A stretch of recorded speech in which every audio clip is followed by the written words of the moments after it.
Hello everyone. Another day, another video, another fake netty exposed. जी हाँ, आज हम बात करने वाले हैं सौरव सिंह राजपूत के बारे में, एज नोन एज सिंघा, जिनका यूट्यूब पे फिट माइंड्स के नाम से चैनल भी है, जिसके ऊपर 2 मिलियन से ज़्यादा सब्सक्राइबर्स हैं। और एक और चैनल में बात करूँगा जिसका नाम है स्मार्ट एंड फिट। इनकी वीडियोस आपने देखी होगी कहीं ना कहीं।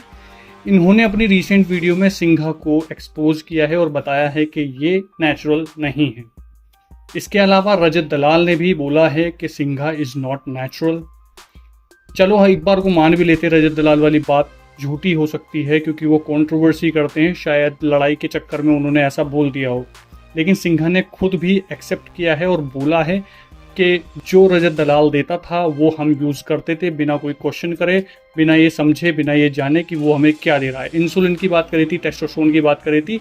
और आप एक फिटनेस इन्फ्लुएंसर खुद को कहते हो, जब आप खुद ट्रेनिंग लेते हो किसी से, आपको ये नहीं पता आपका ट्रेनर आपको क्या दे रहा है, जस्ट अंधा भरोसा आप करते हो किसी पे और यूट्यूब पे आके हंगामा मचाते हो कि भाई मैं नेचुरल हूँ, मैं नेचुरल हूँ। और जो लोग बोलते हैं कि सिंघा की स्ट्रेंथ या बॉडी उनकी genetics, diet, patience, hard work, इन सब चीज़ों की वजह से है, तो भाई नेचुरली आप अभी जितनी की भी स्क्वाट्स करते हो या डेडलिफ्ट करते हो उसे 300 केजी पर लेके जाना नेचुरली। मुझे बताना कितने साल लगें और ले जा पाओगे नहीं ले जा पाओगे। मुझे 5 साल से ज़्यादा हो गए, मैं 120 केजी की स्क्वाट्स लगा पाता हूँ, मतलब अगर करेक्ट फॉर्म की बात करूँ तो, और 140 या 50 केजी की डेडलिफ्ट कर पाता हूँ।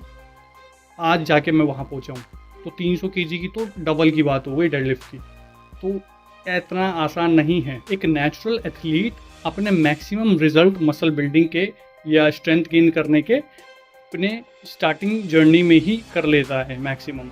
लेकिन सिंघा के केस में ऐसा नहीं हो रहा है। सिंघा ग्रो ही करता जा रहा है। भाई रुक जा। तो ये वीडियो उन लोगों के लिए है जो लोग अंधा भरोसा करते हैं अपने फिटनेस इन्फ्लुएंसर्स पे कि वो लोग जो बता रहे हैं बिल्कुल सच है, without doubting a single time. और वो ये सब चीज़ें नेचुरली कर रहे हैं, नेचुरली सोशल मीडिया पे अपनी बॉडी और फिजिक को शो कर रहे हैं इतने अच्छे तरीके से, कॉम्पिटिशन्स इवन जीत रहे हैं नेचुरली, जबकि ऐसा नहीं है। और जो नेचुरल कॉम्पिटिशन्स होते हैं, अगर उसमें कोई कम्पीट करता है तो ज़रूरी नहीं है वो नेचुरल हो सकता है उसने पहले स्टेरॉइड्स लिए हों और जब उसे पता है कि नेचुरल कंपटीशन है, यहाँ पे टेस्ट होगा ही होगा, तो उस टाइम वो सब्सटेंस लेना छोड़ देता है और तब उनकी ब्लड रिपोर्ट क्लियर आती है, क्योंकि वो इतने हैवी डोजेस नहीं लेते जिसमें ब्लड रिपोर्ट में वो पकड़े जाएं। तो बहुत इजीली चीट कर लेते हैं और कम्पीट कर लेते हैं किसी भी नेचुरल बॉडी बिल्डिंग कॉम्पिटिशन्स में। और ना हमारे पास कोई प्रूफ है इस तरीके से कि हम किसी को ये बोल सकें कि भाई तू फेक नेटी है।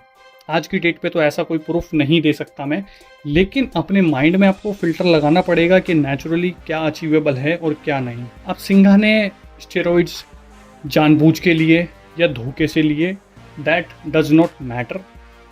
आज की डेट पे मैं ये 100% श्योरिटी के साथ कह सकता हूँ कि he is not natural now, he has used steroids. और वो उनकी फिजिक से, उनकी स्ट्रेंथ से आसानी से दिखता भी है। तो फिटनेस इंडस्ट्री में आजकल बहुत बड़ा स्कैम चल रहा है।